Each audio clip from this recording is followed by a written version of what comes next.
এই গরমে শরীরটা যেন একদম ক্লান্ত হয়ে যায়। একটু ঠান্ডা কিছু খেলেই মনটা ফ্রেশ হয়ে ওঠে, তাই না? এমনই একটি সহজ ঘরোয়া আইসক্রিম যেটা শুধু খেতেই মজার না, খেলে আপনার শরীর আর মন দুটোই হয়ে যাবে একদম ঠান্ডা আর তৃপ্তিদায়ক। খুব কম উপকরণে খুব সহজ পদ্ধতিতে বানিয়ে ফেলতে পারবেন এই ক্রিমি আইসক্রিম। যার স্বাদ হবে একদম দোকানের মতো। চলুন দেখে আসি। বিসমিল্লাহির রহমানির রহিম। প্রথমে এখানে আমি ২টা সিলিকনের মোল্ড নিয়েছি বরফ তৈরি করার জন্য। চাইলে যে কোনো মোল্ড নেওয়া যাবে বা সাধারণভাবে বরফ তৈরি করলেও চলবে।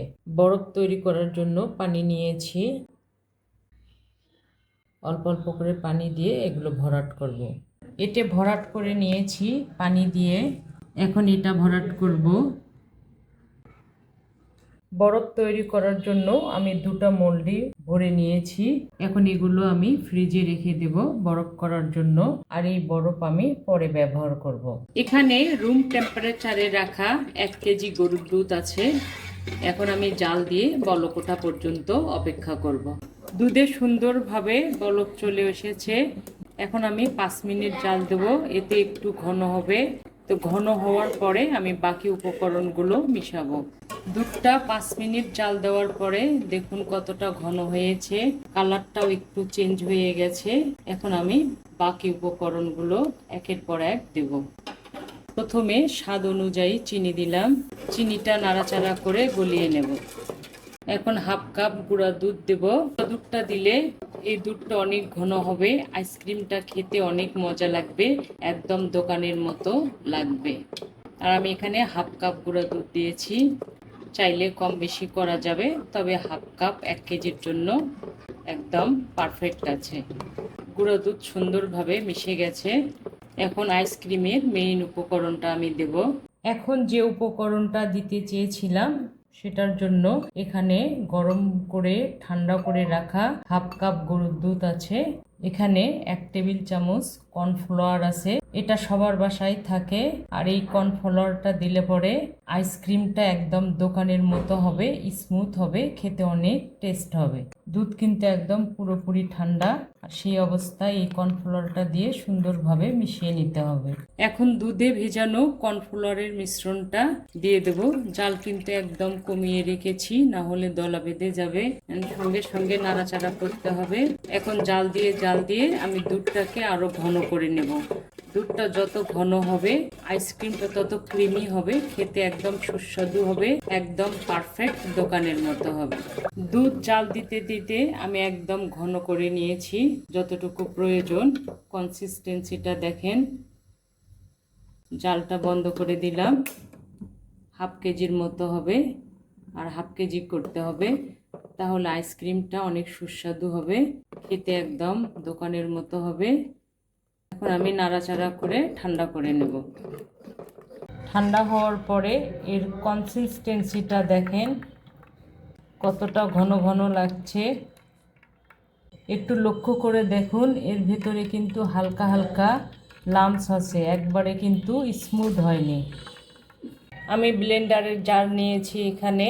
এখন আইসক্রিমের এই ব্যাটারটা ব্লেন্ডারের জারে ঢেলে দেব। আইসক্রিমের ঘন ক্রিমি মিশ্রণ পুরোটুকুই ঢেলে নিয়েছি। এখন এই আইসক্রিমের ক্রিমি মিশ্রণটা আমি ২ থেকে ৩ মিনিট ব্লেন্ড করে নেব, তাহলে একদম মোলায়েম হবে, একদম মসৃণ হবে।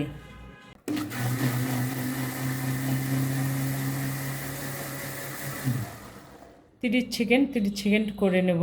আর ব্লেন্ড কিন্তু এভাবেই করতে হয়, লং টাইম ধরে করতে হয় না। ব্লেন্ড করা হয়ে গেছে। আমি ২ মিনিটের একটু বেশি ব্লেন্ড করে নিয়েছি। এখন যেটা করতে হবে, এরকম একটা বাটি নিয়েছি, আইসক্রিমের ঘন মিশ্রণটা ঢেলে নেব। দেখুন একটু কিন্তু ফোমিং টাইপের হয়েছে, আর এটাই একদম পারফেক্ট। সবটুকু ঢেলে নেব। আমি সব ঘন মিশ্রণটা ঢেলে নিয়েছি। এখন উপরের কাভারটা লেগে দেব। ডিপ ফ্রিজে ২ থেকে ৩ ঘন্টার জন্য রেখে দেব। ফিরে এলাম ৩ ঘন্টা পরে। দেখতেই পাচ্ছেন উপরে বরফ জমে গেছে। এখন ঢাকনাটা খুলে দেখাবো। দেখুন কতটা জমে গেছে। একটু বরফের ছোট ছোট কণা তৈরি হয়ে গেছে। আর এইভাবে যদি সরাসরি মোল্ডে ঢালি তাহলে কিন্তু সেটা আইসক্রিম হবে না এবং মোলায়েম হবে না, দোকানের মতো পারফেক্ট হবে না। সেজন্য আবার যেটা করতে হবে, ব্লেন্ডারের জার নিয়েছি, ঘন মিশ্রণটা আবার ঢেলে দিলাম ব্লেন্ডারের জারে। সমস্ত মিশ্রণ আমি জারে ঢেলে নিয়েছি। এখানে 3-4টে বিস্কিট আছে, যেগুলো নরম বিস্কিট ফ্লেভারযুক্ত। সেই বিস্কিটটা আমি দিয়ে দিচ্ছি। এতে করে যেটা হবে, একটু কালারটা পরিবর্তন হবে, একটা সুন্দর একটা ঘ্রাণ চলে আসবে, খেতেও ভালো লাগবে। এখন সুন্দরভাবে ব্লেন্ড করতে হবে যেন বরফের টুকরাগুলো মোলায়েম হয়ে যায়, বিস্কিটের গুঁড়াগুলো মোলায়েম হয়ে যায়, তাহলে একদম পারফেক্ট দোকানের মতো স্মুথ একটা আইসক্রিম তৈরি হবে। তো আমি 30 সেকেন্ড করে ব্লেন্ড করে নেব। ব্লেন্ড করা হয়ে গেছে। আমি প্রায় 4 মিনিট ব্লেন্ড করে নিয়েছি। দেখতে পাচ্ছেন কতটা ফমিং হয়েছে। আমি একটু ভেতর থেকে উঠিয়ে দেখাচ্ছি কত মসৃণ হয়েছে। আর এইভাবেই কিন্তু ব্লেন্ড করলে পরে আইসক্রিমটা একদম দোকানের মতো পারফেক্ট হবে, খেতে অনেক সুস্বাদু হবে। এখন চলে যাব আইসক্রিম তৈরির ধাপে।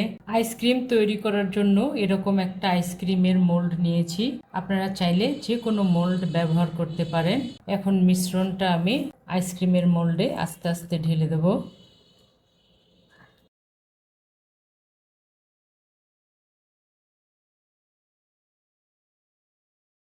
এভাবে আমি সব কয়টিতে ঢেলে নেব। আমি 5টা মোল্ডে ঢেলে নিয়েছি। আমি এরকম একটা ফয়েল পেপার নিয়েছি, সব সাইড দিয়ে সুন্দরভাবে মুড়িয়ে নেব। আমি 4 সাইড এরকম করে মুড়ে নিয়েছি, যেহেতু ফ্রিজে রাখবো, ফ্রিজের ব্যাকটেরিয়া যেন না ঢোকে। এখন এই মাছ বরাবর একটু করে কেটে নেব, বেশি কাটা যাবে না। এখন এখানে দেব। এখন এরকম কাঠিগুলো আমি দিয়ে নেব।